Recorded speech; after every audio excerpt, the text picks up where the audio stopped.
Bom dia, tudo bem? A mensagem que Deus colocou para mim hoje, ela diz assim: esperança é a certeza de que no final, não importa o que aconteça, tudo vai ficar bem. Senhor, tende misericórdia de nós. Perdoa, Pai, todos os nossos pecados. Livra-nos de todo mal. Nos afasta de tudo aquilo que não vem de Ti.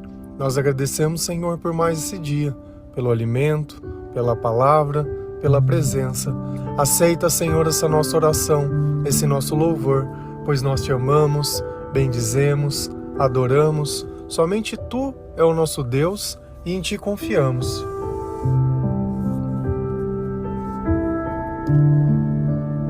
Esperança é a capacidade que Deus nos dá de saber esperar. É quando nós confiamos não nas coisas que nós vemos, mas nas coisas que nós sentimos. Então, nós não definimos a nossa vida por um simples acontecimento, mas aproveitamos todas as oportunidades que Deus nos dá, enquanto as suas promessas elas estão sendo construídas. Porque toda promessa ela passa pelo teste do tempo, pelo teste da fé. Toda promessa passa pela sabedoria de Deus. Então nós temos que começar a entender todas as coisas.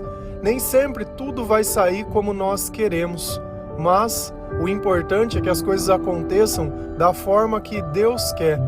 E uma coisa é fato: tudo vai ficar bem, porque sempre aonde o Senhor está, existe a salvação, existe a eternidade, existe o poder de Deus e existe a maturidade espiritual. E essa maturidade nos dá sabedoria. Então nós buscamos ler a palavra de Deus todos os dias, louvar o Senhor acima de qualquer circunstância. E nós fazemos isso sempre, sempre, independente do dia, da data e do horário.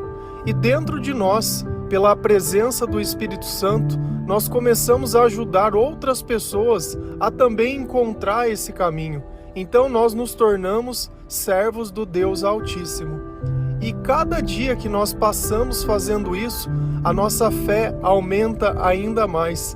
E quando aumenta a nossa fé, a nossa esperança também aumenta. Por quê? Porque aumenta a nossa confiança. E quando nós confiamos, nós não temos dúvida. Então nós sabemos que Deus vai agir no momento que tiver que agir. Também sabemos que somos fortes com Ele o suficiente para suportar toda essa espera, toda a adversidade e todo o mal que possa acontecer. Então não quer dizer que no nosso processo de conversão nós vamos viver num mar de rosas. Não vamos. Nós vamos ser perseguidos, nós vamos ser taxados, nós vamos ser traídos, nós vamos ser humilhados, nós vamos ser condenados. Nós vamos encontrar a nossa culpa, nós vamos admiti-la, mas nós vamos viver a verdade daquilo que Deus nos ensina. Isso não quer dizer que nós vamos ser perfeitos, mas seremos sempre a imagem daquilo que Deus coloca dentro do nosso coração. E enquanto Ele estiver conosco, nós tentaremos e faremos tudo aquilo que Ele colocar dentro do nosso coração. Todo mundo conhece a história de José. E a história de José, a gente consegue notar e perceber que é uma história de maldade. Porque Deus colocava um sonho dentro do seu coração. Qual foi o pecado de José? Partilhar o sonho com a sua família. E às vezes a gente acha que a família vai ser o lugar de compreensão, vai ser o lugar de que as pessoas elas consigam te entender, te apoiar e tudo. Não é porque a pessoa ela tem o teu sangue que ela vai ter o teu coração. Nós vivemos uma batalha espiritual. Da mesma forma que nós tentamos nos converter para que Cristo tenha o controle e o governo da nossa vida, outras pessoas não fazem isso. E quem acaba controlando a vida dessas pessoas? O mal. E o mal, tudo que ele quer é semear inveja, é semear coisas ruins e coisas negativas e colocar pensamentos e ideias para que você comece, ao invés de ajudar as pessoas, a atacar as pessoas. Ao invés de olhar uma pessoa como uma oportunidade de amar, mas sim como um concorrente ou alguém que você precise destruir. E esse era o olhar dos irmãos de José enquanto a ele. Por quê? Porque o pai era o filho, entre aspas, favorito, porque de alguma forma parecia que o pai favorecia aquele filho, mas era o filho mais novo. O pai já tinha feito e trabalhado, e talvez fosse o filho que ele pudesse estar gastando mais tempo, mas cada um tem sua história e cada um tem seu tempo. E os irmãos, não suportando mais aquilo, queriam matar José. Depois decidiram que não iam matar, mas iam vendê-lo como escravo. E isso, dentro da vida de José, acabou criando anos e anos de injustiça. José foi preso, José foi acusado, José foi esquecido. José causou muita dor para o pai, porque ele não sabia o que era a verdade, e os irmãos lá. Mas nas coisas de Deus, ou você fica reclamando, ou você deixa Deus te explicar a razão das coisas. E foi o que José fez. Ele não se apegou à sua história, mas se apegou ao Senhor. Se a gente vai lá em Gênesis 50, versículo 19 a 21, essa passagem é a conclusão de José de por que Deus permitiu que tudo isso acontecesse na vida dele, todo esse mal e toda essa desgraça. A palavra do Senhor, ela diz assim: mas José respondeu: não tenham medo, eu não posso me colocar no lugar de Deus. É verdade que vocês planejaram aquela maldade contra mim, mas Deus mudou o mal em bem para fazer o que hoje estamos vendo, isto é, salvar a vida de muita gente. Não tenham medo, eu cuidarei de vocês e dos seus filhos. Assim, ele os acalmou com palavras carinhosas que tocaram o coração deles. José teve a oportunidade de encontrar os irmãos. José tinha o poder para prender e destruir os irmãos. Mas ao invés disso, ele usou a sabedoria de Deus na própria vida e consolou essas pessoas dizendo: olha, não tenham medo, eu não posso me colocar no lugar de Deus. A primeira coisa que nós temos que entender é que tudo acontece como tem que acontecer. Então José, ele não colocou a culpa da maldade que aconteceu com ele nos irmãos dele, mas a culpa foi da falta de Deus nos irmãos dele. Então, ainda que tudo estava desfavorável para José, José continuou com Deus, independente de onde ele estava. E aqui vem a primeira lição: não importa aonde você esteja, a sua rotina espiritual tem que ser a mesma. Se durante a semana você faz alguma coisa, no final de semana também você vai fazer. Se durante a semana você faz de um jeito, quando você viajar, você também vai fazer. Se durante qualquer dia você tem uma rotina, nos dias, entre aspas, de feriados ou datas especiais, você também vai fazer. Isso inclui o Natal e o Ano Novo, inclui o dia do seu aniversário. Então não existem datas que nós vamos flexibilizar para que nós possamos aproveitá-las de uma forma que o mundo aproveita. Ou a gente segura na mão de Deus nos dias onde todo mundo solta, ou fica complicado a gente ter esse entendimento que José teve. É verdade que vocês planejaram aquele mal contra mim. Ele tinha consciência de tudo que os irmãos fizeram, e com certeza aquilo doeu o coração dele por muito tempo, enquanto ele não conseguia aceitar, enquanto ele questionava. Mas José tinha tido um sonho lá atrás, e era aquele sonho que motivava ele, porque ele acreditava naquele Deus. Independente do que estava acontecendo no presente na vida dele, ele continuou acreditando naquelas promessas de Deus. Mas Deus mudou o mal em bem. E esse é o poder que Deus tem, dele pegar todo o ódio e transformar em amor. E aí José entendeu que se tudo aquilo não tivesse acontecido, naquele instante ele não poderia estar ajudando a família dele, porque todo mundo naquela época estava passando por uma grande seca e uma grande fome. E foi graças a José e ao Senhor estar na vida dele que ele conseguiu criar um plano para que as pessoas elas não passassem fome. Então, por essa ação, muitas pessoas conseguiram se salvar, não perderam as suas vidas porque tiveram o que comer. E olha que interessante, ele diz 2 vezes: não tenham medo. Por que nós sentimos medo? Porque nós sabemos que merecemos o castigo. Esse é o fato. Então, pelo medo do castigo, nós mentimos. Pelo medo do castigo, nós nos colocamos numa situação que nós não precisávamos estar. Mas olha como José estava cheio de Deus. Eu cuidarei de você e dos seus filhos. Assim, eles o acalmou com as palavras carinhosas. Olha que José não fez o que nós faríamos, que é a primeira coisa em perguntar: poxa vida, por que você fez isso comigo? Eu não merecia. Ele não ficou se vitimizando, mas ele encontrou um propósito maior na dor e no sofrimento dele. E ele percebeu que o mais importante não era tudo aquilo que as pessoas tinham feito de mal, mas como Deus usou a vida dele para fazer o bem. E é assim que nós devemos medir a nossa vida, não pelo vitimismo, mas pela glória de Deus e pela obediência de tudo aquilo que nós conseguimos fazer, baseado nas coisas que o Senhor coloca dentro do nosso coração.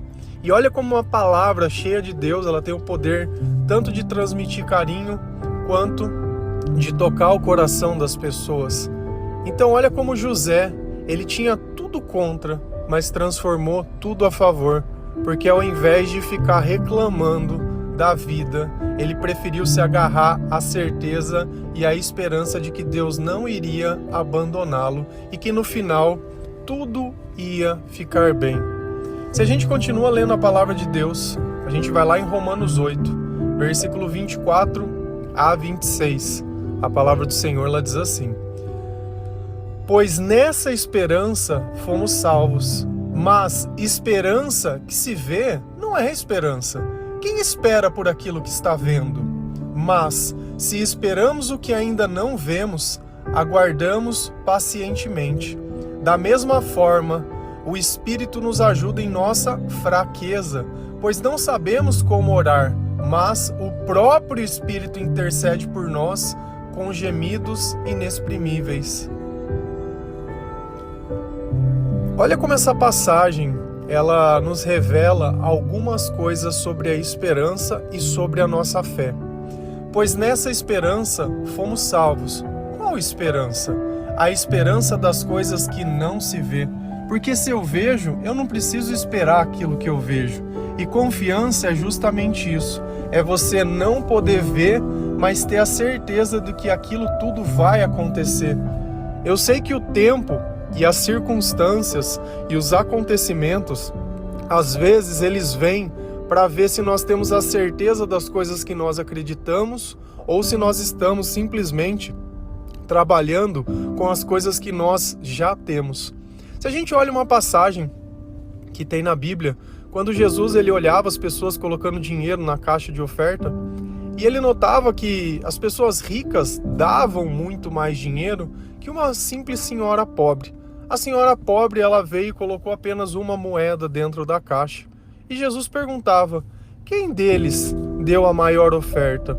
Se a gente fosse olhar financeiramente, os ricos eles colocaram maior quantidade de dinheiro. E a senhora colocou apenas uma moeda. E Jesus diz: não foram os ricos, porque eles deram o que sobrava, mas foi a senhora pobre que deu tudo o que tinha. Então olha que para Deus as coisas não são o que parecem. Para Deus a intenção, o valor daquilo, ele significa muito mais que a quantidade. Então, quando acontece alguma coisa na nossa vida, é sempre nesse sentido, para ver no que nós estamos nos agarrando, se é no pouco, se é no que sobra, se a nossa confiança aumenta quando as coisas saem como nós queremos, ou se ela aumenta ainda mais quando elas não saem. Por quê? Porque se você acredita no poder de Deus, você acredita na manifestação de Deus, isso é o suficiente. Então a esperança que nós temos, a genuína, ela acontece sobre as coisas que nós não podemos ver. E aqui fica algo bem implícito, que enquanto nós aguardamos com paciência, enquanto nós aguardamos na promessa de Deus, mesmo que nós tenhamos momentos de fraqueza, quem vem nos consolar? Quem vem nos ajudar? O Espírito Santo. Então, ainda que você não saiba como orar, ainda que você não saiba como fazer, ainda que você não saiba o que acontecer, e às vezes essa é a desculpa, eu não consigo ler a Bíblia. O que a gente sempre fala? Que a Bíblia é um livro discernido espiritualmente, que conforme você for lendo, o Espírito Santo ele vai vir te ajudar. Então é esse Espírito auxiliador que nos capacita a entender e compreender e enxergar a nossa vida dentro da Bíblia. Não porque nós estamos procurando um culpado, mas porque nós estamos procurando um Salvador. Porque o culpado nós já encontramos, somos nós mesmos. Então, através da misericórdia de Deus, a gente percebe que o cuidado de Deus também é muito grande. Pois não sabemos como orar, mas o próprio Espírito intercede por nós com gemidos inexprimíveis. O que será que são esses gemidos inexprimíveis? Lágrimas, choros. Quantas vezes você já não chorou no banheiro? Chorou no carro? Chorou no ônibus? Chorou escondido? Quantas vezes você não engoliu o choro? Só que nesse momento, talvez você estivesse ali questionando: poxa, por que tem acontecido isso, pensando em pessoas? Pensa em Deus, que é nesse momento que o Espírito Santo vai vir e começar a te dar discernimento. Porque o dia que você parar de ficar colocando as pessoas acima de Deus, o teu coração ele vai cicatrizar. Porque enquanto você continuar fazendo isso, não amando Deus sobre todas as coisas, essa ferida ela nunca vai fechar. Você sempre vai se decepcionar, você sempre vai se magoar. Assim como as pessoas nos decepcionam, nós também decepcionamos as pessoas, porque todos nós temos uma necessidade de amar, mas todos nós não temos a capacidade de amar. Deus é o amor, e se nós amamos é porque Deus está conosco. Então, se Deus não está conosco, não tem como eu amar. Eu posso sim querer agradar, querer favorecer, querer poder fazer alguma coisa, mas basta uma única atitude que desagrade, basta uma única incerteza, basta qualquer coisa do tamanho que seja, para você ser julgado e taxado e condenado como a pior pessoa do mundo. E essa é a justiça dos homens, se baseiam apenas nos momentos. Mas Deus ele fala conosco sobre a eternidade, sobre algo que está além do que acontece hoje. E é nisso que nós cremos. E é por isso que pacientemente nós esperamos. E enquanto esperamos, nós ajudamos outras pessoas a encontrarem o verdadeiro amor, a quebrar toda essa dependência emocional, a aprender que o Espírito Santo ajuda, que quando a gente ora é o próprio Deus orando através de nós, que eu não preciso copiar as palavras de outras pessoas, que eu não preciso fazer curso para isso nem nada. Amar é atitude. Amar é você sentir aquilo que Deus quer e permitir que o Espírito Santo faça através de você.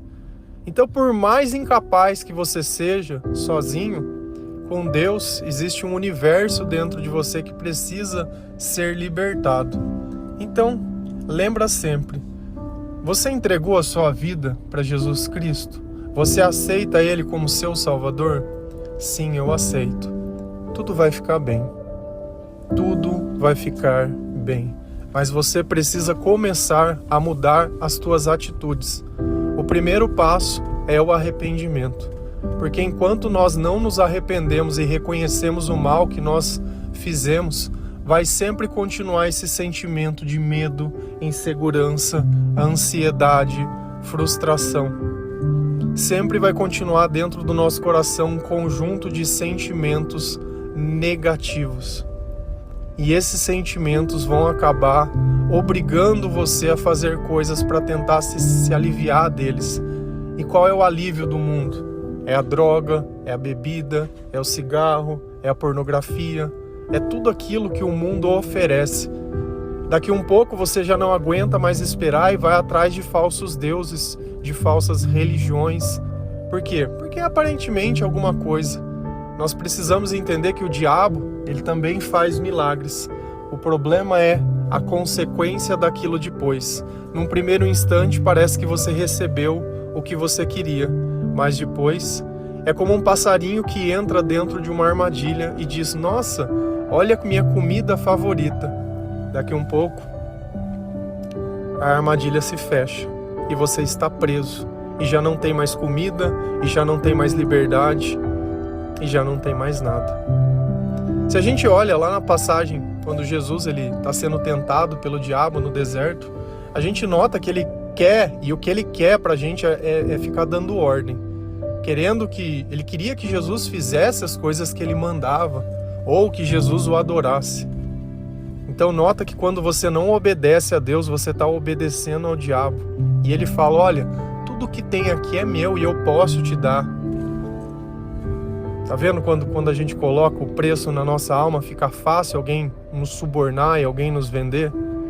A nossa liberdade, ela foi paga com preço de sangue.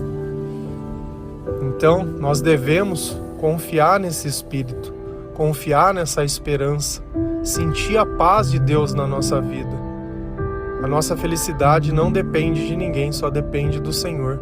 A gente sabe que nessa vida todos nós vamos morrer um dia. A gente sabe que nessa vida todos nós vamos viver ao lado do mal todo dia. E de alguma forma alguém vai nos trair, nós vamos trair, nós somos imperfeitos. Só que o que a gente não pode tolerar mais é continuar sabendo o que é o errado e continuar vivendo atrás disso. Continuar fazendo as coisas que a gente sabe que tem nos prejudicado. Então, não quer dizer que nós vamos mudar do dia para a noite, mas começa mudando aquilo que é possível. Porque às vezes é melhor feito do que perfeito. Enquanto você espera que tudo fique perfeito, daqui a pouco já não tem mais tempo. Então faça enquanto se pode fazer. Não custa nada. Amém? Que Deus abençoe cada um de vocês, que a nossa esperança ela continue aumentando, mesmo que os nossos olhos eles não possam ver. A gente tem a certeza dentro do nosso coração que tudo vai ficar bem, que Deus mudou tudo aquilo que era mal em bem, para que outras pessoas pudessem se salvar, para que o nosso testemunho pudesse ser forte o suficiente para que outras pessoas possam ver na nossa história a possibilidade da história delas também serem salvas. Aquelas pessoas da Bíblia, elas foram o começo. Nós somos o final. A Bíblia ela continua sendo escrita através da nossa vida. E todos aqueles que não acreditam, eles estão lendo a nossa história e estão vendo a nossa mudança. Louvado seja o Senhor Jesus, que não desistiu de nós. Amém? Que Deus abençoe cada um de vocês. Feliz a nação cujo Deus é o Senhor. Um bom dia.